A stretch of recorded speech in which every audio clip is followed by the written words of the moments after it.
Okay, Assalamualaikum tuan-tuan. Hari ni kita nak tunjuk cara nak pasang linar baju ampayan menggunakan wall plug daripada DIY. Okay, pas jap. Okay. Okay, sambung. Okay tuan-tuan, kalau kita tengok sini wall plug yang dia bagi, yang ni jangan pakai ni sebab dia tak kuat. So kalau tengok sini lubang banyak lubang saya buat ni tak jadi. Okay. Lepas tu saya buat lubang ni. Buat lubang ni pun dia tak kuat. Bila baju banyak dia lobos lubang tu. So kita beli yang ni yang besi kuning, beli kat DIY. Yang ni mata drill kita kena pakai saiz 12. Dia lain wall plug, lain dia punya saiz.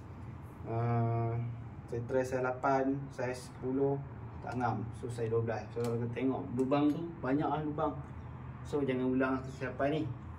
So kita guna yang, kalau yang DIY ni dia tulis ni M8 M8.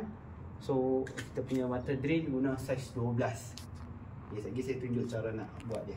Dekat sikit. Kita tengok sini, saya dah tebuk dah 2 lubang, kat sini dengan sini. So lepas kita dah pasang satu lubang ni, kita ukur ayak lah.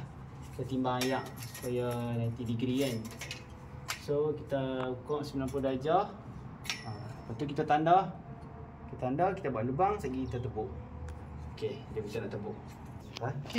Okey, nak tebuk ni pastikan kita berada di sama level. Macam ni. Kita jangan daripada bawah macam ni. Bila kita buat macam ni, lagi kita punya wall plug jadi sengit macam tu. Jadi condong. So dia tak boleh nak lekat nanti. So kita kena duduk tinggi ataupun sama level lah, pakai tangga lah. So ni lubang first, ni lubang second lah. Mata drill saiz 12 lah.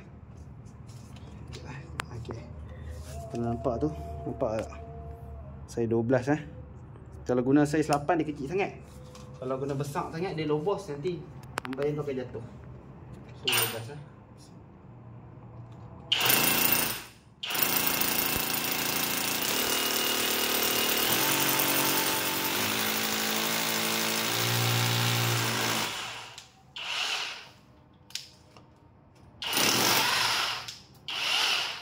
Okay, pas. Okay, ni lubang kita buat ni, satu dengan dua. So kita masuk lah. So kita kena ketuk lah. Ketuk ni kuat sikit lah.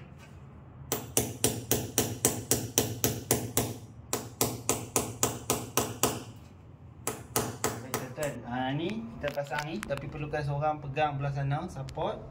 Okay, kemudian kita pasang skru ni lah. Kita pasang ni, dan kita masukkan ni lah. Dia akan ngam-ngam. Wall plug ni dia takkan ada free play, nampak? Bila dia ngam-ngam, dia tak ada free play, dia akan kejap lah, dia akan grip. So jangan bagi ada free play. Kalau tak, kita punya wall plug tu dia akan jatuh nanti bila beban besar, beban berat.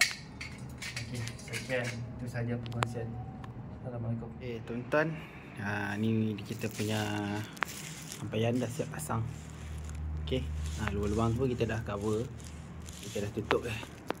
Okay, so korang tengok ni kuat lah ni, insyaAllah lah. Tu ni dia punya part bila tak ada free play. So bila kita dah buka tutup tu dia kejap lah. Macam ada satu wall plug yang saya pakai tu, yang plastik tu, dia ada free play. Free play tu bila kita buka tutup dia akan main. So dia rebah, dia jatuh. Kita play on, nampak ni.